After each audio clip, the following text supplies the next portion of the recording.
Hi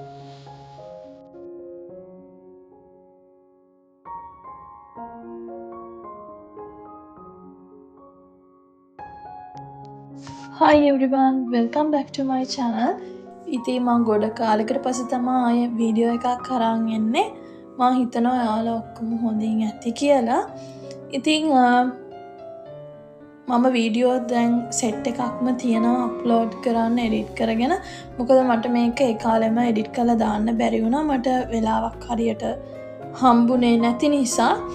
ඉතින් මේ තියෙන්නේ අපි සමර් සීසන් එකේ ගියපු තැනක්.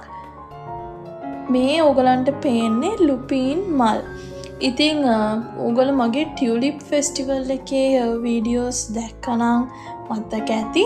ඉතින් ඒක පටන් ගත්තේ end of April වගේ. ඊට පස්සේ තමයි ඇත්තට මේ ලුපීන් ෆෙස්ටිවල් එක පටන් ගත්තේ. ඉතින් මේක තිබ්බත් ඇබස්ෆෝඩ් වල ටියුලිප් ෆෙස්ටිවල් එක තිබ්බ තැනම වෙන පැත්තක. ඉතින් මේක තිබ්බ මාසෙකමාරක වගේ ටයිම් පීරියඩ් එක මේ ෆෙස්ටිවල් එක තිබ්බා. ඇත්තරම හරිම ලස්සනයි. එක කලර් වේරියේෂන්ස් එක තියෙන එක යායට තිබ්බා. ඉතින් ඕගලන්ටත් ලස්සන බලන්න තමයි මම මේ වීඩියෝ එක ගෙනාවේ. හරිම ලස්සනයි. කියන්නේ මේ ෆොටෝස් ගන්න ස්පොට්ස් තිබ්බා. එතකොට ලොකු ඒරියා එකක් තිබ්බා. ගොඩක් හොඳ ස්පෙන්ඩ් කරන්න ටයිම් එකක් ඒරියා එකක් ඕගලන්ට එතනට ගියා නම් ගන්න පුළුවන්. ඉතින් හැමෝටම යන්න බැහැනේ. ඉතින් ඒ නිසා තමයි මම වීඩියෝ එකක් ගෙනාවේ. යන්න බැරි අයටත් බලන්න. ඉතින් මම හිතනවා ඔයාලා මේ වීඩියෝ එකට ආස වෙයි කියලා.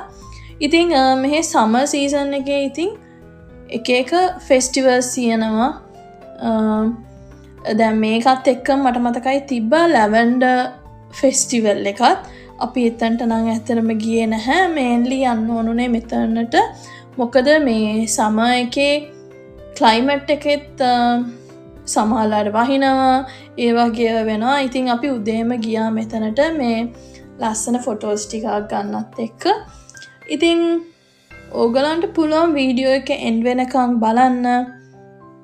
ඕගොල්ලෝ බ්‍රිටිෂ් කොලම්බියා වල ඉන්න කෙනෙක් නම් කැනඩා වල කොහේ හරි ඉන්න කෙනෙක් නම් මේ පැත්තේ යන්න ඉන්නවා නම් අනිවාර්යෙන් මේ ලුපීන් ෆෙස්ටිවල් එක බලන්න. ඒක හරිම ලස්සනයි. ඒක මේ නිකන් අන්කොමන්. මම නම් ඇත්තටම මෙහෙම කලින් දැකලා තිබ්බේ නැහැ.